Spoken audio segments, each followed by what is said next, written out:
In Lovecraft's world, knowledge is the greatest curse, a malevolent seed planted in the fertile yet tragically fragile soil of the human mind, destined to sprout into a creeping vine of madness, strangling all sanity with its unholy tendrils.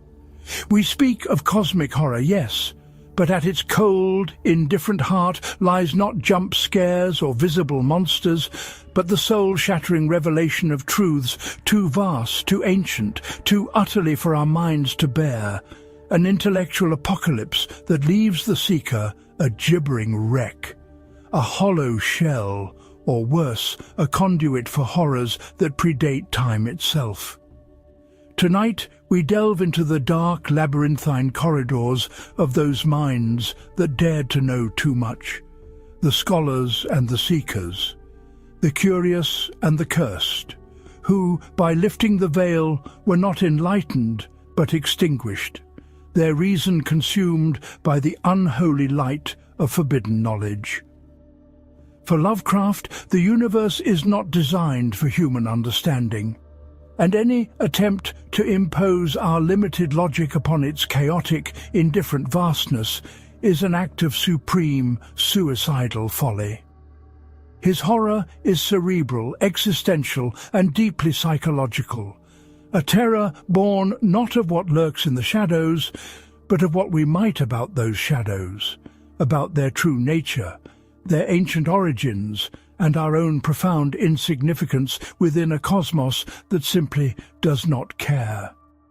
It is a horror that whispers from the pages of forgotten tomes, that echoes in the cyclopean ruins of dead cities, that stirs in the chilling winds blowing from the desolate peaks of unknown mountains, a horror that promises illumination only to deliver annihilation, a gnawing dread that once seen, once known, can never truly be unseen or unknown.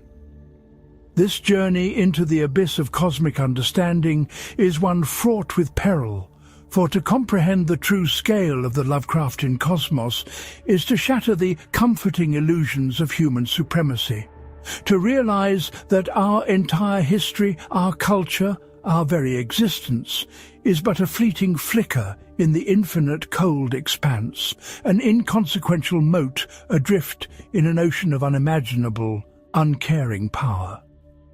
Consider, if you will, the slow, agonizing descent of Francis Wayland Thurston, the protagonist, or rather, the Call of Cthulhu. He begins as an academic, inheriting the papers of his granduncle, Professor George Gamble Angel, a respected man of letters from Brown University. What starts as a mere duty, cataloguing posthumous documents, quickly transforms into an unsettling intellectual pursuit, a puzzle of grotesque sculptures, cryptic notes, and newspaper clippings that hint at a worldwide phenomenon of collective madness, vivid dreams, and ancient cults. Thurston, a man of rational thought and scientific inquiry, attempts to piece together these disparate fragments, initially seeking a logical explanation for the bizarre and unsettling patterns he observes. He's driven by curiosity, by the academic's innate desire to organize, to comprehend, to make sense of the seemingly senseless. But with each new piece of the puzzle, a disturbing picture begins to emerge, not of a local superstition or a psychological anomaly, but of a vast, ancient, and deeply malicious entity sleeping beneath the waves. The cultists, from the frigid wastes of Greenland to the swamps of Louisiana, chant the same blasphemous syllables: Finglui Magluanaf Cthulhu Reliye Wugahnagel Ftagn, a phrase that translates to, "In his house at Relier, dead Cthulhu waits dreaming." Thurston learns of the artists and dreamers afflicted by visions of cyclopean architecture and a colossal tentacled horror, of the global surge in madness and hysteria that coincided with a peculiar alignment of stars. His academic detachment crumbles under the weight of this encroaching reality. He witnesses the police raids on the Louisiana cult, hears their horrifying guttural invocations, and reads the testimony of the lone survivor, a man whose mind was clearly broken by what he saw. The initial intellectual curiosity gives way to a creeping dread, a profound sense of unease. He is no longer just studying a phenomenon. He is part of it, the horrifying reality seeping into his own consciousness. The ultimate soul-shattering revelation comes with the account of Inspector Legrasse and the Norwegian sailor Gustav Johansen, the sole survivor of the crew's encounter with Aurelia, the sunken city that had risen from the depths. Johansen's testimony, filled with descriptions of non-Euclidean geometry, the monstrous Cthulhu, and the sheer, unutterable horror of the confrontation, seals Thurston's fate. He learns that the universe is not benign, nor is it merely empty. It is populated by entities whose very existence defies human comprehension. Beings that view humanity with utter indifference, if they acknowledge us at all. The knowledge that Cthulhu, that it sleeps, dreaming its blasphemous dreams, and could one day awaken to consume all known reality, transforms Thurston from a rational scholar into a haunted, paranoid man. He knows too much, understands too much. The universe has been unveiled, and what he has seen is an abyss, indifferent and endless. He ends his narrative with the terrifying certainty that he, too, will eventually succumb to some unspeakable fate. For what providence can exist for the lost soul who has seen the truth and found it in its terrible form? He is not insane in the traditional sense, but he is irrevocably broken, his sanity hanging by a fragile thread, constantly aware of the profound cosmic horror that has permeated his once ordered world. His mind, once a sanctuary of reason, is now a prison of inescapable dread, burdened by a truth that should have remained forever hidden. Then we turn to the tragic entangled fates of Wilbur Whately and Professor Henry Armitage in The Dunwich Horror.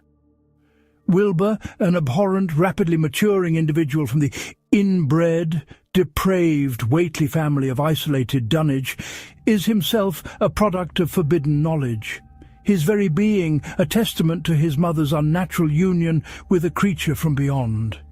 He spends his monstrously accelerated youth poring over the forbidden lore contained in the Miskatonic University's copy of the Balm, seeking the ritual that will allow his unseen elder brother to fully manifest and consume the world. Wilbur represents the inner forbidden knowledge not through academic curiosity, but through inherent grotesque connection to the cosmic forces. He knows what he is, and he knows what his brother is. His knowledge is innate, a dark birthright. But it is Professor Armitage, an esteemed and learned scholar, who embodies the horror of this knowledge. Armitage, along with Professors Warren Rice and Francis Morgan, are the guardians of the ease, the preservers of sanity against the encroaching chaos. When Wilbur attempts to steal the book, his true inhuman nature is partially revealed during his violent death, his clothing ripping to expose a torso covered in tentacles, eyes and mouths, confirming the horrifying rumors of the Whately family. This revelation pushes Armitage beyond mere academic interest. He begins to piece together the fragmented lore, to decipher the cryptic warnings, to understand the true threat posed by Wilbur's invisible brother, a creature of non-Euclidean angles and unseen dimensions, feeding on the very landscape of Dunwich. Armitage, in his wisdom, understands the gravity of the situation, the necessity of action. He is not just reading about cosmic horrors, he is preparing to one. He travels to the desolate farm, equipped with ancient spells and specific incantations drawn from the itself, steeling his mind against the incomprehensible sight of the creature that no human eye can fully perceive.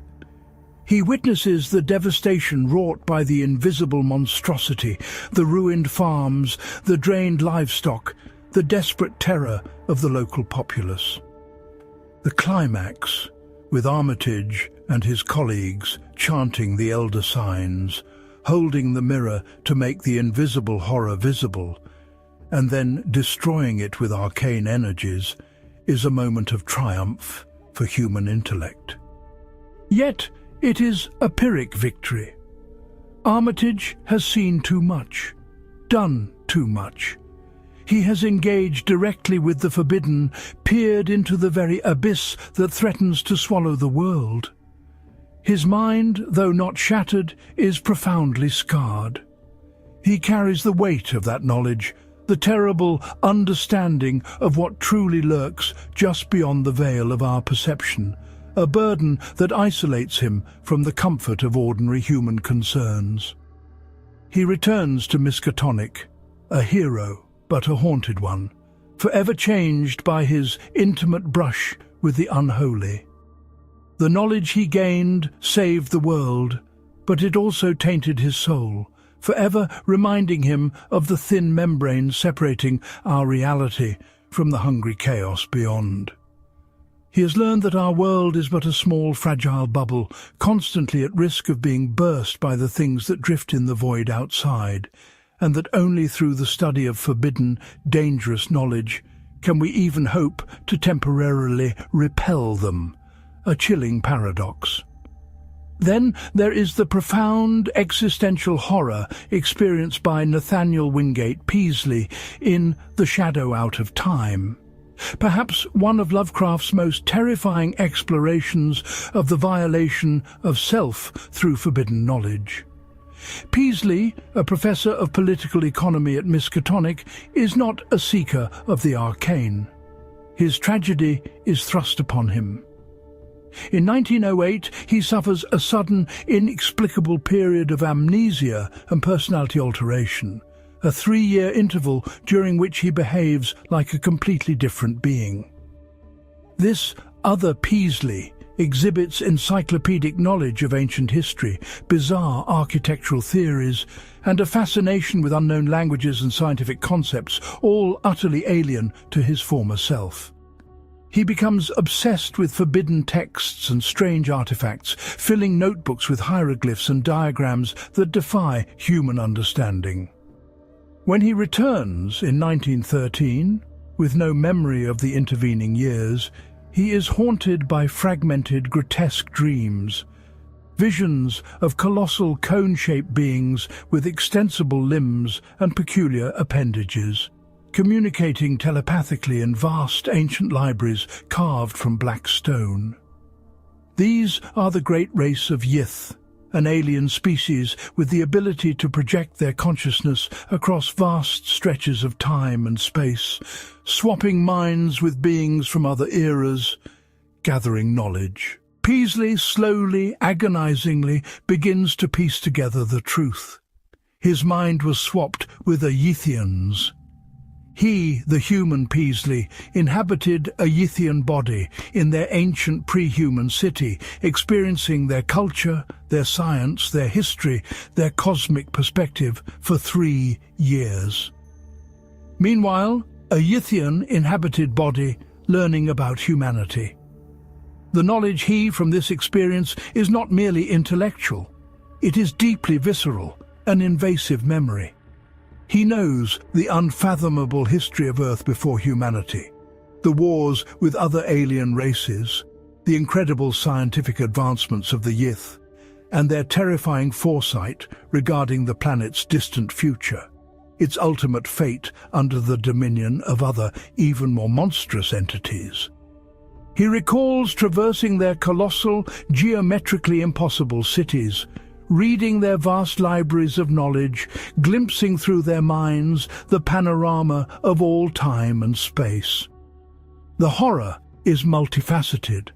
The violation of his identity, the loss of 3 years of his life, and the indelible imprint of cosmic truths that fundamentally undermine his sense of reality. He struggles for years trying to rationalize his dreams, to dismiss them as hallucinations, but the details are too vivid, too consistent. The final devastating confirmation comes when he embarks on an expedition to the Australian desert, to the ruins of a city revealed to him in his dreams, a city of cyclopean structures of an unearthly stone. There he finds evidence, physical proof of the Yith. He finds from when his mind was inhabiting a Yithian body, confirming his terrible, impossible memories. The truth is overwhelming. He is not merely insane, he is by knowledge.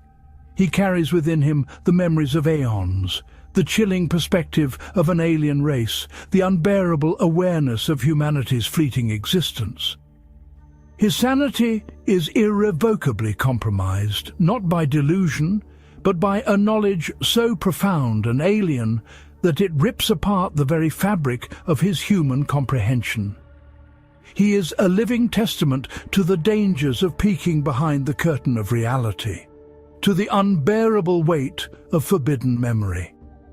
In The Whisperer in Darkness, we encounter the chilling, slow burn of forbidden knowledge infecting the narrator, Albert N. Wilmarth, a folklorist and professor at Miskatonic University. Wilmarth initially enters the narrative as a skeptical academic, debunking sensationalist newspaper stories about strange creatures and odd sounds in the hills of Vermont following a devastating flood. He engages in a correspondence with Henry Akeley, a local scholar who claims to have encountered these entities, the Mi-Go, fungal crab-like beings from Yuggoth, Pluto. Wilmarth, like Thurston, is a man of reason, seeking logical explanations for seemingly supernatural events. However, Akeley's detailed, increasingly frantic letters, filled with photographic evidence and disturbing accounts of the Mi-Go's activities, their mining operations, their communications with other worlds, their use of brain cylinders to transport human consciousness, begin to erode Wilmarth's skepticism. The correspondence becomes a gradual indoctrination into an unspeakable reality. Akeley, from his isolated farmhouse, details how the Mi-Go are not mere local legends, but cosmic interlopers, ancient and technologically advanced, capable of navigating interstellar space. They are harvesting minerals, communicating with other entities, and performing unspeakable experiments. Wilmarth's academic curiosity transitions into a profound, terrifying fascination. He finds himself drawn deeper into Akeley's world, unable to dismiss the mounting evidence. The climax arrives when Wilmarth travels to Akeley's isolated farmhouse, intending to help his colleague, but also to satisfy his gnawing curiosity. He finds Akeley seemingly recovered, enthusiastic, and strangely eager to explain the Mi-Go's benevolent intentions, their philosophical outlook, and their desire to share cosmic knowledge. Wilmarth is shown their advanced technology, including the brain cylinders, and hears their eerie, piping voices on phonograph records. The knowledge presented to Wilmarth here is a carefully constructed facade, a trap. He is told that humans can achieve cosmic consciousness by having their brains placed in these cylinders, allowing them to travel through space to experience other worlds. It is the ultimate promise of forbidden knowledge, not just to read about it, but to it. The full, soul-shattering revelation comes at the very end, when Wilmarth discovers the horrifying truth. Akeley was not recovered. His brain had already been removed and placed in a cylinder, and the Akeley Wilmarth was conversing with was a Mi-Go wearing Akeley's face, speaking through a device connected to Akeley's own detached head. The chilling implication is that the Mi-Go had already gained control, already harvested Akeley's mind, and were attempting to do the same to Wilmarth. The forbidden knowledge Wilmarth acquired was not just about the Mi-Go's existence, but about their methods, their callous disregard for human life, and the horrifying truth of human vulnerability in the face of cosmic intervention. Wilmarth barely escapes, his mind reeling from the revelation, the memory of Akeley's severed head and the piping voices. He is not driven completely insane, but he is forever marked. He returns to Miskatonic, a man haunted, forever aware of the silent whispers in the darkness, the ever-present threat of alien intelligence, and the true, horrifying fate that awaited his colleague. The knowledge has not just expanded his mind, it has profoundly traumatized it, leaving him with an indelible stain of cosmic horror. Walter Gilman, the brilliant but ultimately doomed mathematical student in The Dreams in the Witch House, offers yet another dimension to the curse of forbidden knowledge. Gilman is not seeking ancient cults or lost histories. His pursuit is purely intellectual, academic. He is a genius, specializing in advanced mathematics and quantum physics, and his fascination leads him to explore the theoretical connections between space, time, and other dimensions. He moves into a notoriously haunted old house in Arkham, the former residence of Keziah Mason, a witch from the Salem era who reportedly escaped execution by using her knowledge of non-Euclidean geometry to pass through walls and dimensions.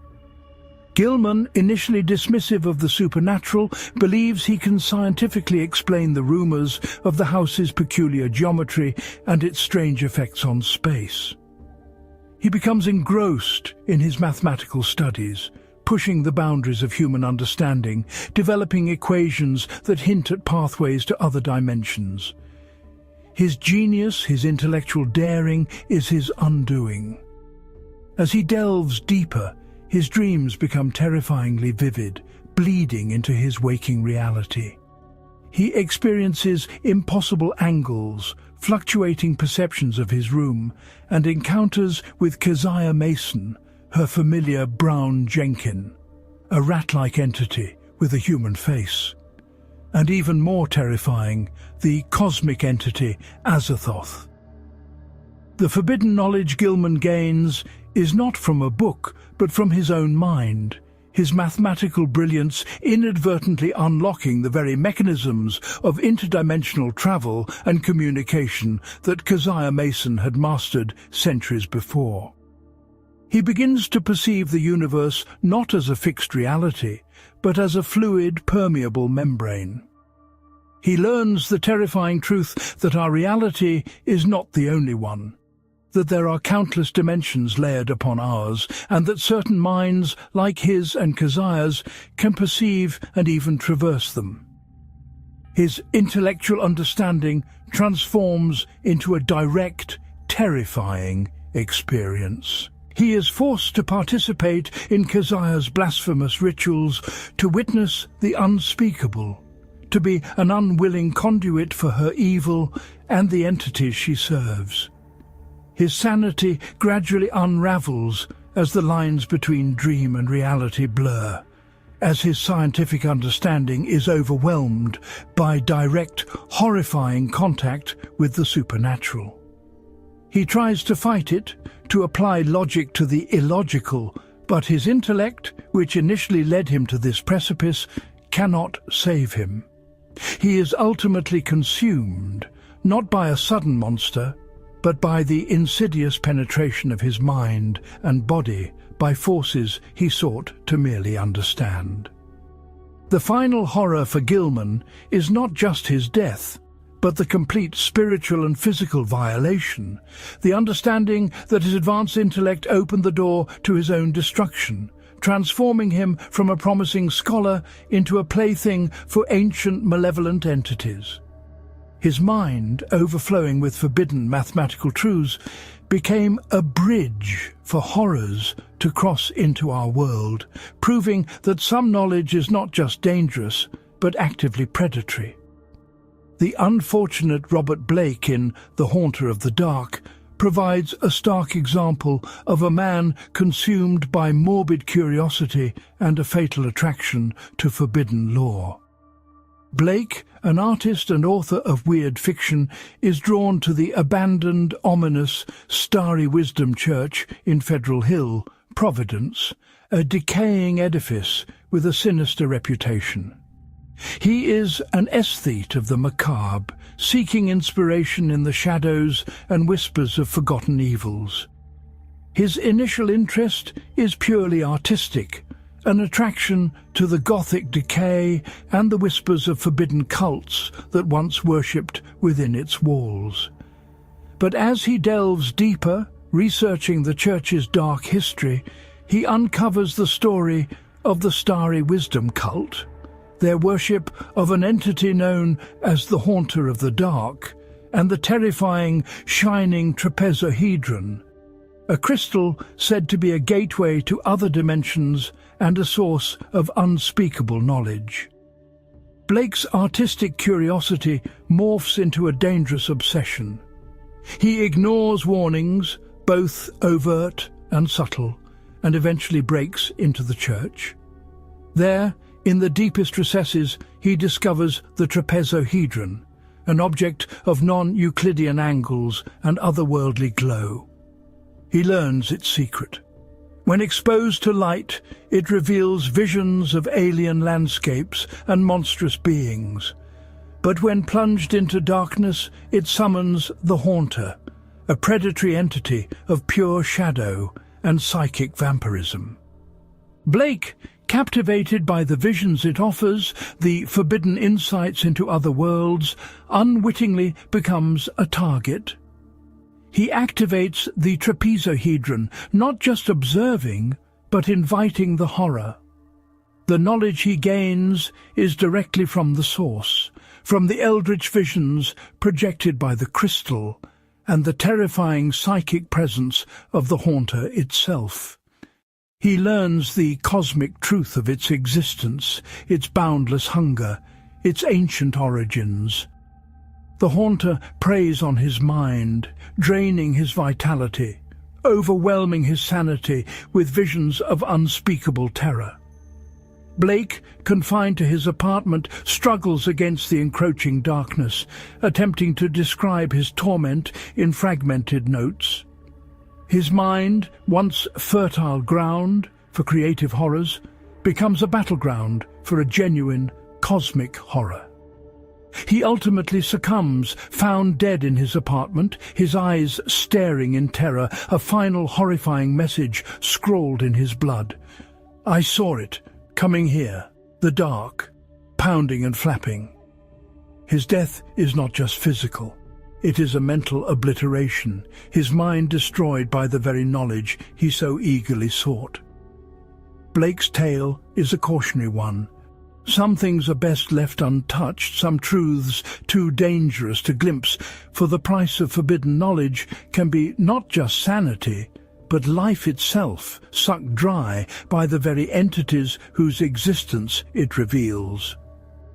And what of Charles Dexter Ward, the titular figure of The Case of Charles Dexter Ward, a man whose entire being becomes a vessel for an ancient, forbidden lineage? Ward is a brilliant, sensitive young man from an old Providence family, but he is also intellectually restless, driven by an insatiable curiosity about his ancestors. His specific fascination lies with Joseph Curwen, a notorious sorcerer and necromancer from the 17th century, a dark figure whispered to have escaped death through forbidden arts. Ward's descent begins with meticulous historical research, tracing Curwen's life, his occult practices, and his mysterious disappearance. This archival research, this gathering of historical knowledge, sparks a deeper, more dangerous interest. He discovers Curwen's hidden laboratory filled with strange alchemical apparatus, arcane texts, and a chilling portrait of Curwen himself, bearing an uncanny resemblance to Ward. The forbidden knowledge here is not just historical, but Ward uncovers Curwen's grimoires, his spells, his rituals for communicating with the dead and for the physical reanimation of corpses. He learns the incantations, the formulas, the very essence of necromancy. He doesn't just read about it, he. His mind, once sharp and rational, becomes utterly consumed by Curwen's dark legacy. He adopts Curwen's mannerisms, his speech patterns, his evil philosophy. The horrifying truth slowly reveals itself to his father and to Dr. Marinus Bicknell Willett, the family physician. Charles Dexter Ward is not merely influenced by Curwen. Or at least Curwen has been resurrected and has subsumed Ward's identity, an ultimate violation of self through the acquisition and application of forbidden knowledge. The knowledge Ward sought, the dark secrets of his ancestor, did not just drive him insane. It allowed an ancient evil to reclaim a physical form, effectively erasing Ward's existence. He becomes a medium for a monstrous ancestral truth, a living testament to the dangers of delving into the necromantic past. The tale is a profound exploration of identity, heredity, and the terrifying power of knowledge to not just corrupt, but to utterly displace the self. Ward's fate is perhaps the most absolute. He is not merely insane, he is supplanted by the very darkness he sought to understand. The forbidden knowledge he unearthed became his unmaking, transforming him into a living echo of an evil long thought dead. And consider the chilling fate of Edward Darby in The Thing on the Doorstep. Another example of a refined intellect, undone by its proximity to ancient malevolent knowledge. Darby, a sensitive and poetic young man from Arkham, possesses a keen intellect, but also a latent fascination with the macabre and the occult. He falls in love with Asenath Waite, a mysterious woman from Innsmouth, renowned for her peculiar hypnotic gaze and the sinister reputation of her lineage. Asenath, like Wilbur Whateley, is directly connected to forbidden knowledge through her family, particularly her father, Ephraim Waite, a known sorcerer. Asenath herself is a practitioner of dark magic, possessing the horrifying ability to transfer her consciousness into other bodies. Darby, blinded by love and perhaps drawn by a subconscious pull towards the forbidden, marries Asenath despite warnings from his friend, Daniel Upton. The knowledge Darby acquires is not from books, but through direct, intimate contact with Asenath and her eldritch practices. He slowly learns, or rather experiences, the reality of her abilities. The story reveals a gradual, insidious violation of Darby's mind and body. Asenath periodically swaps consciousness with him, inhabiting his body while her own is left empty. Darby, meanwhile, is trapped in her body, witnessing her dark rituals, experiencing the true terrifying extent of her powers and her connections to ancient unspeakable evils. He becomes an unwilling repository of forbidden knowledge, forced to endure the consciousness of an alien, malevolent entity within his own skull. The mental strain of these forced exchanges, of knowing that his body is being used for monstrous purposes while his own mind is imprisoned, slowly drives him to the brink. His sanity fractures, his personality deteriorates. The knowledge he gains is not merely of Asenath's abilities, but of the cosmic horrors she serves, the dark pacts she has made, and the terrifying reality of spiritual possession and identity theft. He discovers with agonizing horror that Asenath's mind is not entirely her own either, but deeply influenced, perhaps even possessed, by her dead father, Ephraim Waite, who used her as a vessel. So Darby is not just dealing with one forbidden consciousness, but a layered, ancient evil. The climax sees Darby in a moment of desperate clarity during one of the swaps, confronting his friend Upton, conveying the horrifying truth through cryptic messages, pleading for his own murder to escape the eternal torment of being a vessel for ancient evils. Upton, in a desperate act of mercy, kills the body he believes to be Asenath, only to discover too late that it was Darby's mind trapped within Asenath's dying form. The final chilling knowledge for Upton is the understanding of the true horrifying fate of his friend. Darby's is a tale of a gifted mind utterly destroyed by the intimate proximity to and unwilling participation in forbidden knowledge, becoming a pawn in a game of cosmic identity theft, his individuality annihilated by forces he never truly sought to understand, but which were thrust upon him. And then there is the grand narrative of At the Mountains of Madness, an epic journey into the very heart of Earth's pre-human past, where an entire expedition of brilliant scientists is exposed to forbidden knowledge on an unprecedented scale. The protagonist, William Dyer, a geologist from Miskatonic University, recounts the tragic Antarctic expedition of his university colleagues. Initially, the expedition is a triumph of scientific exploration, using advanced drilling equipment to uncover ancient life forms. But the discovery of bizarre, non-human, geometrically impossible formations in a newly discovered mountain range far exceeding the Himalayas in scale heralds the first brush with something truly alien. The forbidden knowledge begins to trickle in with the discovery of inexplicable, perfectly preserved fossils of vast, barrel-shaped beings with five-pointed symmetry, radial eyes and star-shaped heads, creatures unlike anything known to terrestrial biology. These are the elder things. The expedition's paleontologist Lake is driven by scientific fervor to understand these creatures, and his team discovers an entire buried city of cyclopean architecture, alien and immense. Here, the true cataclysmic knowledge is unleashed.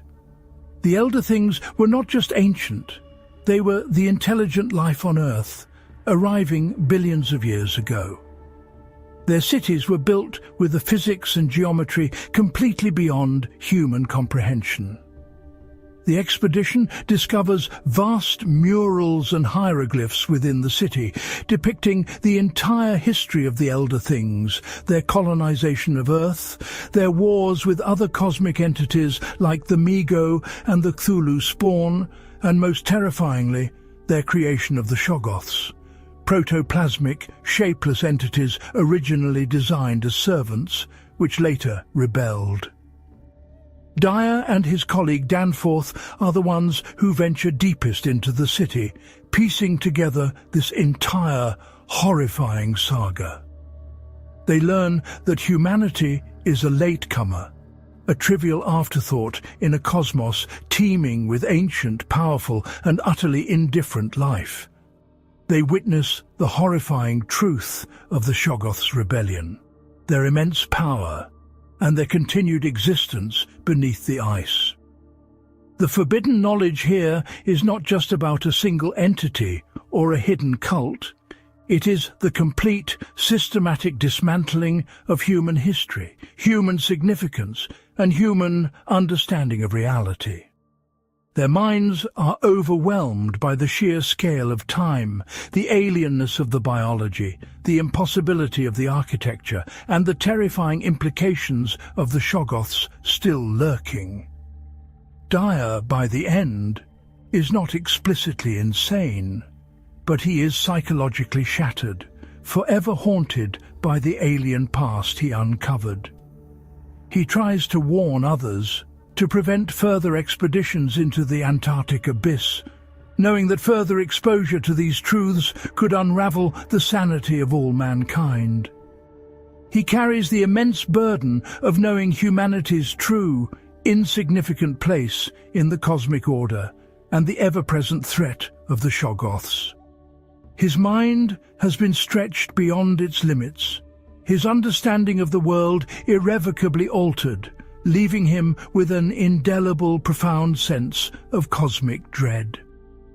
The expedition did not just discover a lost city, they discovered a lost EE, one that should have remained buried, for it reveals a universe utterly hostile to human conceptualization. These examples, among countless others woven into Lovecraft's tapestry of terror, demonstrate the multifaceted nature of forbidden knowledge.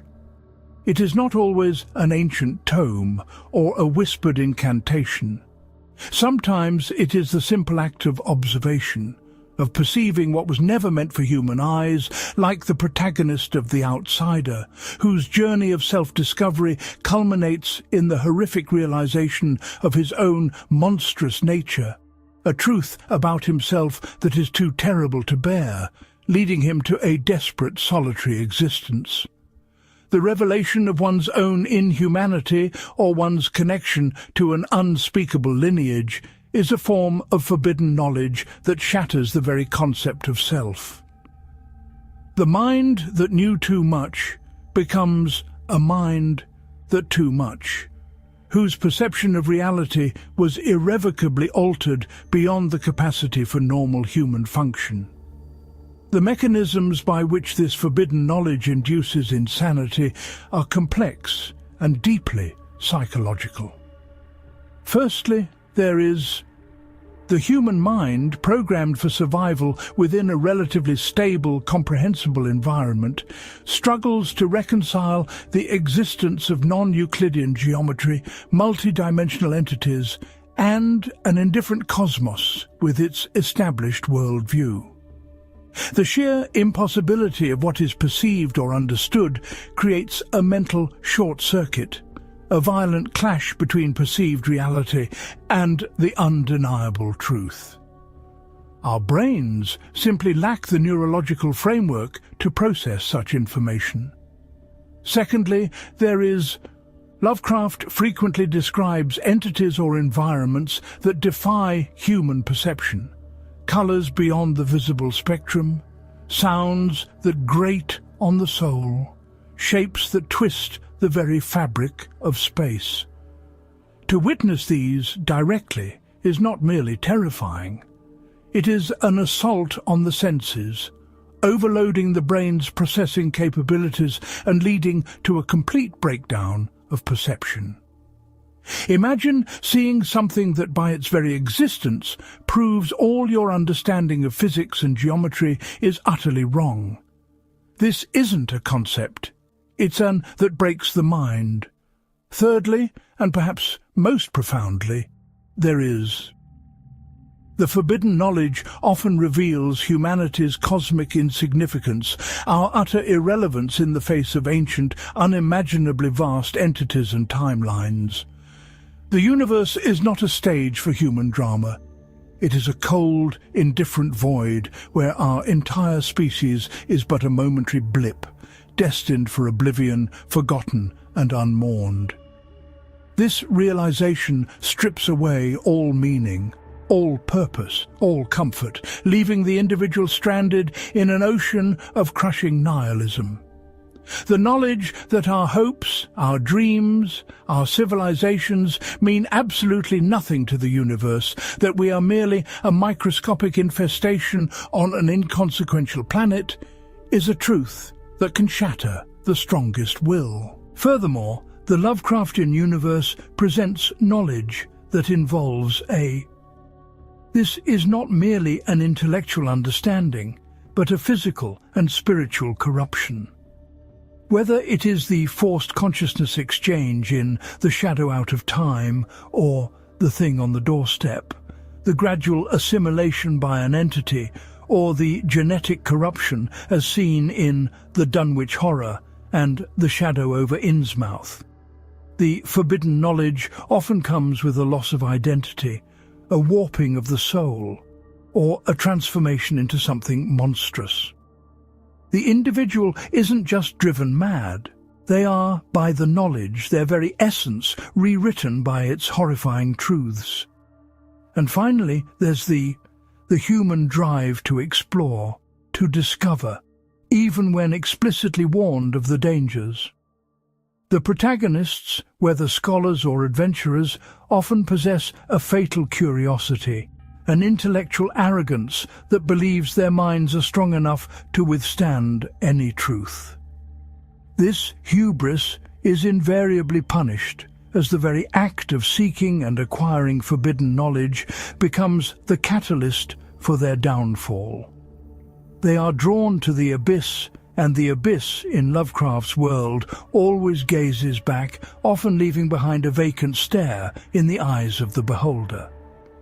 The role of forbidden texts, especially the infamous, cannot be overstated in this terrifying calculus.